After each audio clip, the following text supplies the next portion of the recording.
À l'origine, l'entrée des villes était intégrée dans les fortifications, frontière entre le milieu urbain et la vie rurale. Plus tard, avec l'arrivée de l'automobile, tout a changé. Repoussée dans les faubourgs, l'entrée des villes présente aujourd'hui un urbanisme illisible où se mêlent cacophonie des enseignes et no man's land. Frisomat, un industriel spécialiste de la construction à ossature métallique, s'est posé la question et a lancé auprès d'architectes un appel à idées.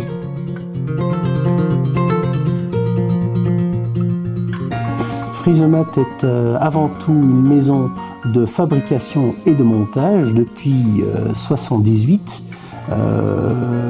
Nous sommes axés sur le bâtiment avec des profilés à froid et c'est une niche dans laquelle nous allons très loin. Bon, les gros intérêts de ce mécano, évidemment, ils sont multiples. Il y a d'abord toute la préfabrication en usine, qui est un peu du temps masqué, puisque pendant ce temps-là, on n'est pas où on fait autre chose sur le chantier, on prépare les choses, mais les éléments en acier sont préfabriqués en usine, c'est précis, c'est calculé, il n'y a pas d'erreur. Et quand j'ai vu les bâtiments que Frisomat construit et vend et diffuse dans le monde entier, c'est à ce moment-là que j'ai eu l'idée de proposer ce challenge. On ne voulait pas créer un concours, donc le but c'est qu'il n'y aura pas de gagnants ni perdants. Il y aura des gens qui vont amener avec ensemble des idées et qui vont participer à tout ça. Alors la démarche de Frisomat nous a tout de suite plu parce que elle posait le problème aux architectes et pas aux politiques. Un bâtiment doit être adapté, respecter son environnement régional. Donc c'est logique de prendre des partenaires qui sont un peu dispersés sur le territoire. C'est donc à Strasbourg, Chambéry et Toulouse que Frisomat est allé consulter des architectes. Donc le thème est complètement dans l'air du temps puisque voilà, les problématiques entrée de ville, zone d'activité sont des thèmes que nous développons déjà au sein de l'agence puisqu'on est archi-conseil de plusieurs zones d'activité. Donc voilà, il s'inscrit à la fois complètement dans nos réflexions.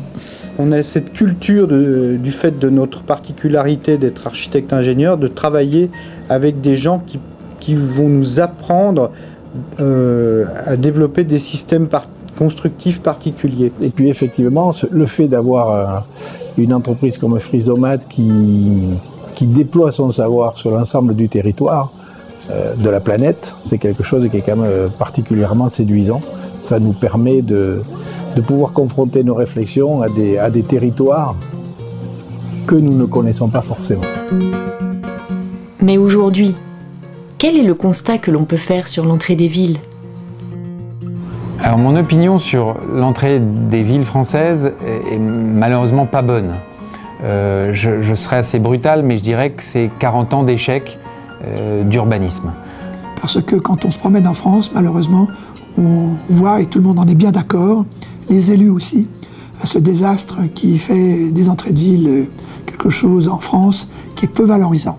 C'est quoi? C'est simplement le résultat d'un territoire où il n'y a pas la conscience de la ville. Donc il y a l'absence de la règle, il y a l'absence du voisin. Donc c'est des sujets où chaque construction s'autonomise, se distingue de l'autre, mais se préoccupe surtout pas ni de son voisin de droite, ni de gauche, encore moins de celui d'en face.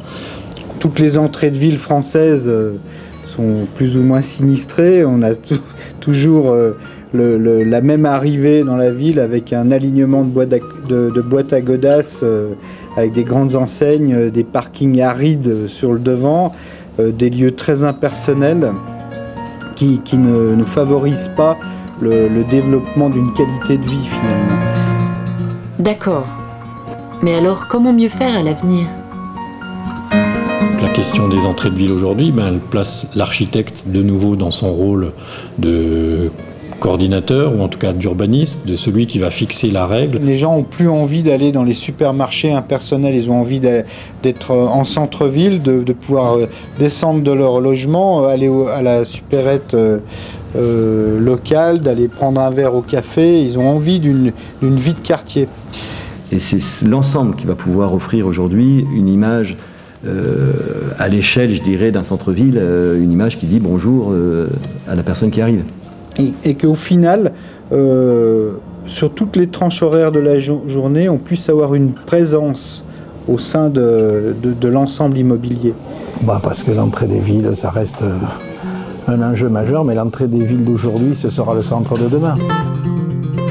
Comment les produits Frisomat vont-ils aider à concrétiser votre réponse ? Donc on a envie de mettre en avant une des caractéristiques plutôt de base du pan de toit qui fait partie de l'expression Frisomat, qu'on a tendance à masquer aujourd'hui dans les zones d'activité pour faire plutôt des expressions horizontales de toiture. Donc on a plutôt tendance à masquer les pans de toit. Je pense qu'au contraire, dans ce projet, on va essayer de valoriser l'inverse. Ici, clairement, oui, c'est les systèmes constructifs Frisomat nous ont beaucoup influencé dans la composition de cette architecture. Bonjour. Les modèles, ce sont les archives. C'est juste à l'entrée, là-bas sur la gauche, on descend les escaliers, on y va. Aujourd'hui, c'est le moment le plus attendu de cet appel à idées. Après plusieurs mois de réflexion, les architectes ont rendez-vous avec Frisomat pour présenter leurs projets et confronter leurs idées sur l'entrée des villes.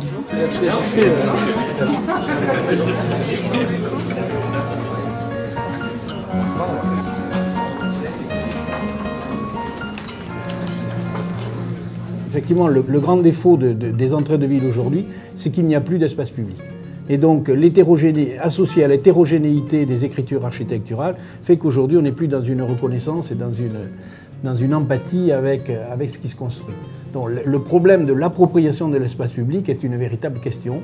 On peut avoir un hôtel, un spa, des espaces dédiés à la culture physique qui font qu'au final, on va avoir une vie sur toute la journée. C'est cette mixité qui fait que, parce qu'on a du tertiaire dans les étages, qu'on va faire vivre les restaurants entre midi et 2, que parce qu'on a un hôtel avec un centre de fitness, par exemple, on va pouvoir faire vivre le projet le week-end ou le soir. Et puis donc on est arrivé sur des visuels qu'on a pris plaisir à produire, qui sont censés s'éloigner un peu de la boîte à chaussures dont on parle, qui sont compatibles complètement avec l'idée d'un produit d'une charpente métallique légère intérieure, qui peut rester visible, mais qui est après la question de la peau, de l'architecture, de la proportion et de l'enchaînement et de la fabrication de la complexité, c'est du travail de l'architecture. Il faut juste que quelques architectes bien pensants se prennent en main vos produits, et puis les travaillent, les valorisent, et puis il y a de l'avenir. Voilà. Merci pour votre présentation. J'ai trouvé des réponses assez différentes, donc intéressantes, complémentaires. J'ai trouvé qu'elle mettait en œuvre les produits Frisomat de manière intéressante et porteuse et prospective. Après, d'un point de vue urbanisme, je pense que ce sont des questions tellement importantes, tellement politiques, tellement économiques, qu'aujourd'hui on ne peut pas apporter toutes les réponses et que les quelques pistes qui ont été apportées à cette occasion sont effectivement pertinentes et intéressantes. Donc il y a un enjeu que de réfléchir à des solutions qui permettent d'aller au-delà de cette manière un peu qu'on a vu fleurir depuis 30-40 ans, pour restructurer la ville, recoudre ensemble, redéfinir la typologie, ajouter de la densité là où il n'y en a pas suffisamment, ajouter aussi de l'architecture là où souvent elle fait défaut, précisément. Je pense que la journée d'aujourd'hui a été très positive parce que ces trois cabinets d'architecture ont, par leurs projets très divers, validé que le système constructif de Frisomat, qui est habitué à l'industriel, répond en fait à des problématiques architecturales diverses, variées, et surtout permet aux architectes de continuer à être créatifs sur un sujet aussi difficile que les entrées de ville.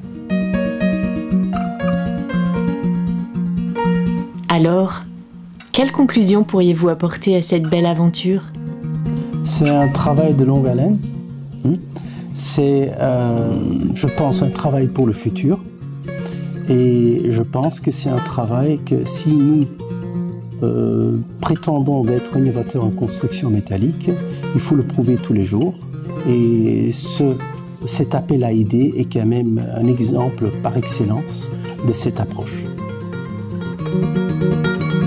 Ainsi, en organisant cet appel à idées, Frisomat a réussi à faire bouger les idées sur le vivre ensemble. Comment redonner à la ville sa capacité à produire de la mixité? Tel sera l'enjeu des réponses apportées par les architectes. Frysomate, l'audace de la simplicité.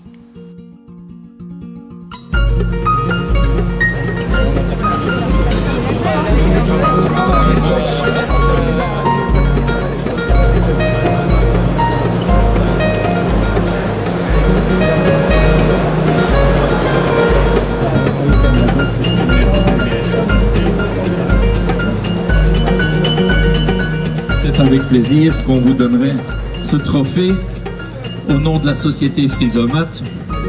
Et je suis sûr, j'espère que ça recevra une petite place dans vos bureaux et que vous allez expliquer à vos collègues l'origine de ce trophée. Et voilà. Merci beaucoup. Donc, le bureau Patriarche, merci beaucoup. Le bureau COA. Et alors le bureau Cardetouet de la région de Toulouse. Voilà. Félicitations et merci pour votre enthousiasme.